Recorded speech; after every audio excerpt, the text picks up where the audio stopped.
मित्रों, हिंदू धर्म शास्त्रों में मनुष्य के जीवन में जन्म से मरण तक 16 संस्कार बताए गए हैं, जिनमें से सबसे आखिरी संस्कार माने जाने वाले अंतिम संस्कार में कई ऐसी विधियों का वर्णन मिलता है जिसका सनातन धर्म से जुड़े प्रत्येक व्यक्ति के अंत समय में किया जाना अनिवार्य है। लेकिन उनमें कुछ ऐसी छोटी छोटी विधियां भी शामिल हैं जिनका महत्व तो छोड़िए, आपने संभवतः उनकी मौजूदगी को भी महसूस नहीं किया होगा।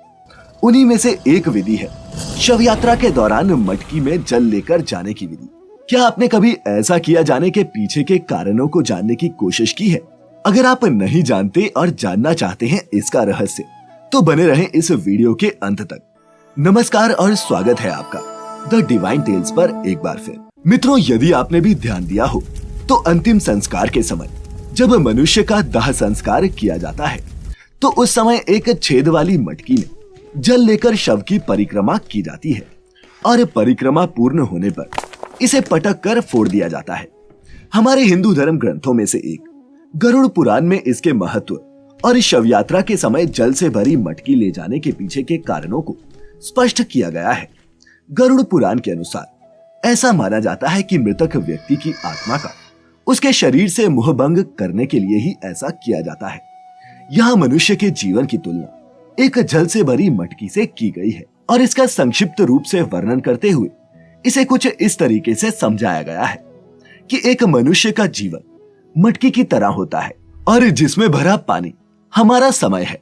जिस प्रकार मिट्टी के घड़े से एक एक बूंद पानी रिस रिस कर टपकता है, उसी प्रकार हमारे घट रूपी जीवन में से ये आयु रूपी पानी हर क्षण बूंद बूंद करके टपक रहा है, जिसका अंत होने पर व्यक्ति इस संसार में बनाए सारे संबंधों को छोड़कर परमात्मा के पास चला जाता है।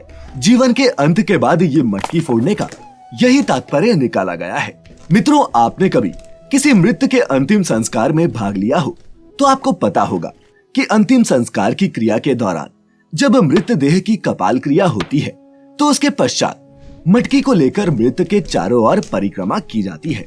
कपाल क्रिया के बारे में अगर आपको पता न हो तो आपको बता दें कि अंतिम संस्कार के समय शव के सिर पर डंडे से 3 बार प्रहार किया जाता है। इसे ही कपाल क्रिया कहा गया है। अब ऐसा क्यों किया जाता है और इसका क्या महत्व है, इसके बारे में विस्तार से जानने के लिए ऊपर दिए आई बटन पर क्लिक करके आप हमारी दूसरी वीडियो देख सकते हैं। गरुड़ पुराण के अनुसार कर्ता अर्थात मृत परिजन का पुत्र या फिर कोई भी संबंधी कंधे पर जल से भरी हुई मटकी लेकर मृत व्यक्ति के पैरों की ओर अर्थात दक्षिण दिशा की ओर मुख करके खड़ा रहे। दूसरा कोई भी व्यक्ति कर्ता के पीछे खड़े होकर शमशान के ही छोटे पत्थर से, जिसे अश्मा भी कहा जाता है, उसे लेकर मटकी के गले के नीचे एक छेद करे। कर्ता मटकी का जल फैलाते हुए चिता के चारों ओर घड़ी की सुई की विपरीत दिशा में प्रथम परिक्रमा करे। फिर दूसरा व्यक्ति मटकी पर एक बार फिर पहले छेद के नीचे ही दूसरा छेद करे। कर्ता पुनः पहले की ही तरह दूसरी परिक्रमा पूरी करे। तत्पश्चात पुनः दूसरे के नीचे तीसरा छेद करे। कर्ता तीसरी परिक्रमा करे। तीसरी परिक्रमा के बाद मृत व्यक्ति यदि पुरुष हो तो उसके सिर की दिशा में मृतक की ओर पीठ करे और यदि वो मृत व्यक्ति स्त्री हो तो उसके पैरों की दिशा में मृतक की ओर पीठ कर खड़े होकर पीछे न देखते हुए मटकी कंधे से पीछे डालकर फोड़ दे। परंतु मित्रों, अभी भी ये क्रिया पूर्ण नहीं हुई है। इसे पूरा करने के लिए अंत में कर्ता को प्रेत की मुक्ति के लिए प्रार्थना करनी चाहिए और साथ ही आचार्य वगैरह भी स्नान संध्या आदि करके पवित्र हो जाएं और आगे के कृत्यों के लिए 11वें दिन विधिवत विधान का आरंभ करें। मित्रों, कहा जाता है कि जिस दिन जीव का जन्म होता है, यमराज उसी दिन से उसके पीछे लगे रहते हैं और जैसे ही मौत का समय आता है उसे अपने साथ लेकर इस दुनिया से चले जाते हैं। इसीलिए जिसका जन्म हुआ है उसकी मृत्यु निश्चित है।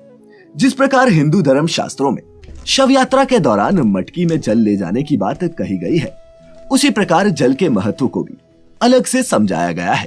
विशेष रूप से गंगा जल के महत्व को हिंदू धर्म शास्त्रों के अनुसार गंगा के जल को शुद्धि करने वाला माना गया है। इसीलिए तो पूजा पाठ हो या फिर कोई भी अनुष्ठान, सबसे पहले गंगा जल से पूजन सामग्री और पूजा करने वालों को शुद्ध किया जाता है। इसीलिए मनुष्य के जीवन के अंत समय में की जाने वाली विधि में जल का सम्मिलित होना आवश्यक हो जाता है। इसी के चलते दाह संस्कार करने के पश्चात जल से स्नान कर शुद्धिकरण करने की क्रिया भी बताई गई है और मित्रों, क्या आपको पता है कि एक मान्यता ये भी है कि अंत समय में मुंह में गंगाजल होने से यमदूत नहीं सताते और जीव के आगे का सफर आसान हो जाता है। व्यवहारिक तौर पर देखा जाए तो मृत्यु के समय मुंह में जल डालने का उद्देश्य ये भी है कि शरीर छोड़कर जा रहा जीव प्यासा नहीं जाए। इसकी एक झलक आप आम जिंदगी में भी देख सकते हैं। जैसे जब भी कोई व्यक्ति लंबी यात्रा पर जा रहा होता है तो बड़े बुजुर्ग उन्हें पानी जरूर पिलाते हैं। ससुराल से कन्या की विदाई के समय भी उसे पानी पिलाया जाता है। यानी कि मरने वाले को जल पिलाने का धार्मिक ही नहीं, व्यवहारिक कारण भी है। तो मित्रों, उम्मीद करते हैं कि आप शव यात्रा में जल से भरी मटकी का महत्व समझ पाए होंगे।